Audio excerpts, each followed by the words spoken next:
हरे कृष्णा मेरे प्यारे बंधुओं, आपको बता दें कि इतनी बढ़ती ठंड में शाम की पूजा कैसे करें। तो आइए जानते हैं बहुत ही आसान तरीका, जिसको कि आपकी पूजा करने में बहुत ही आसानी होगी। सर्दियों में रूटीन बदलने के साथ ही मंदिरों में पूजा का समय भी बदल जाता है, इसलिए ज़्यादातर लोगों में कन्फ्यूजन होती है कि आखिर सुबह, दोपहर और शाम को पूजा का सही समय क्या होना चाहिए। कुछ लोग यह भी जानना चाहते हैं कि क्या ठंड में भगवान की उपासना बिना नहाए की जा सकती है। तो आइए जानते हैं इससे जुड़ी सारे सवाल और आपके सारे नियम। इससे पहले कि आपसे एक अनुरोध है कि अगर अभी तक आप मेरे चैनल को सब्सक्राइब नहीं किए हैं तो कृपया कर पहले सब्सक्राइब कर ले, ताकि मेरी नोटिफिकेशन जो है आप पे सबसे पहले पहुंचे। तो आइए जानते हैं कि पूजा पाठ का नियम क्या होना चाहिए। सनातन धर्म में पूजा पाठ का विशेष महत्व होता है, इसलिए हर घर में किसी न किसी देवता की विधि पूर्वक पूजा की जाती है। माना जाता है कि रोज पूजा करने से घर में नकारात्मक शक्तियां नहीं आती, जिससे घर का माहौल ठीक बना रहता है। धार्मिक शास्त्रों के अनुसार दिन भर में कम से कम 2 बार भगवान की पूजा अवश्य करनी चाहिए, लेकिन आप पूजा किसी समय कर रहे हैं इस बात का विशेष ध्यान रखें। हालांकि मौसम के अनुसार समय में बदलाव हो सकता है।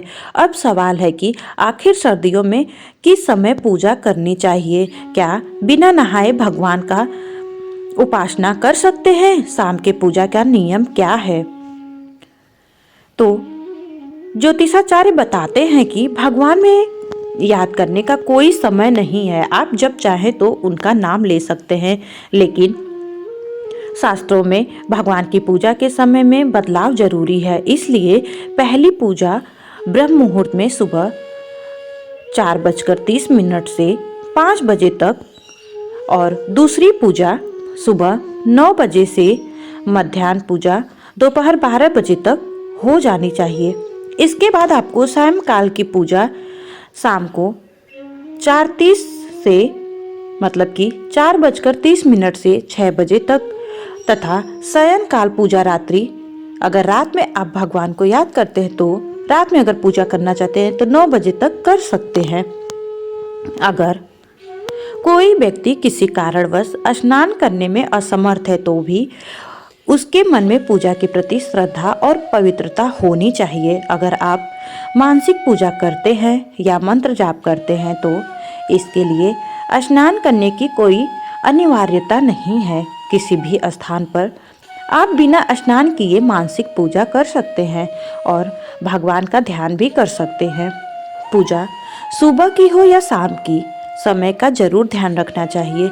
हिंदू धर्म में देवी देवताओं का पूजन दिन में 2 बार तो अवश्य करना चाहिए, जिससे कि बहुत ही ये फलदायी माना गया है। अगर बात शाम की करें तो सूर्यास्त के 1 घंटे पहले और सूर्यास्त के 1 घंटे बाद तक का समय उत्तम माना गया है। कभी भी संध्या काल की पूजा रात्रि में नहीं करनी चाहिए।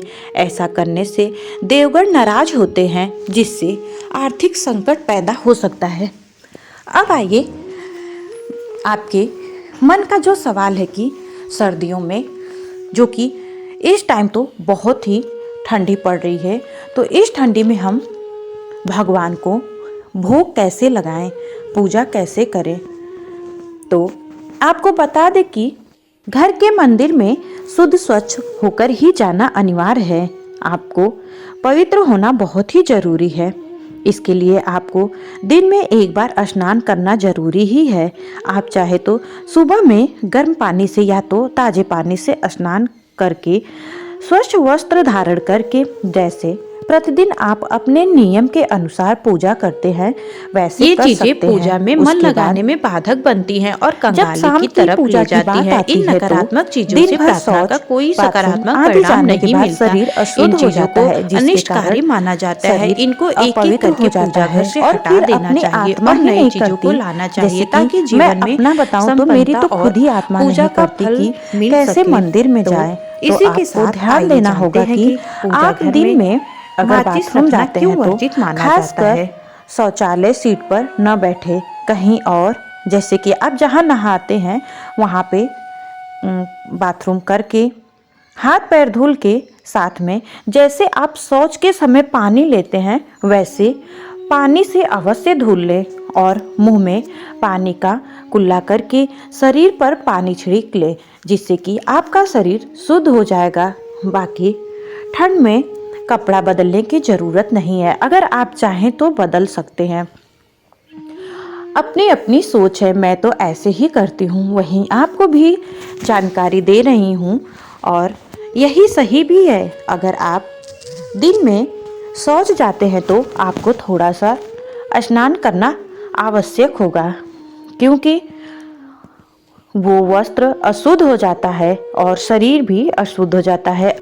अगर आप नहा नहीं सकते तो घर में किसी और से भी शाम का पूजा करा सकते हैं। अगर आपके घर में छोटे बच्चे हैं तो उनसे ही बोलकर आप दीपक जला दें और शाम का भोग अवश्य लगाएं, जिससे कि माता लक्ष्मी का आशीर्वाद सदा आप पर और आपके पूरे परिवार पर बना रहे।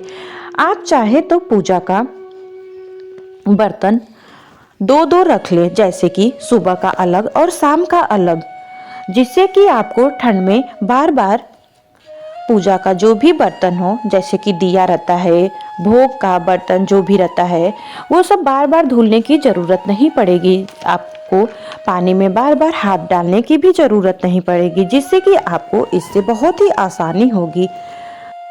आपको ध्यान देना होगा कि शाम को फूल नहीं चढ़ाना चाहिए और ना ही शाम को फूल तोड़ना चाहिए। शाम को तुलसी पत्र भी नहीं तोड़ना चाहिए और शाम को भगवान को बिना भोग लगाए आपकी पूजा अधूरी मानी जाती है।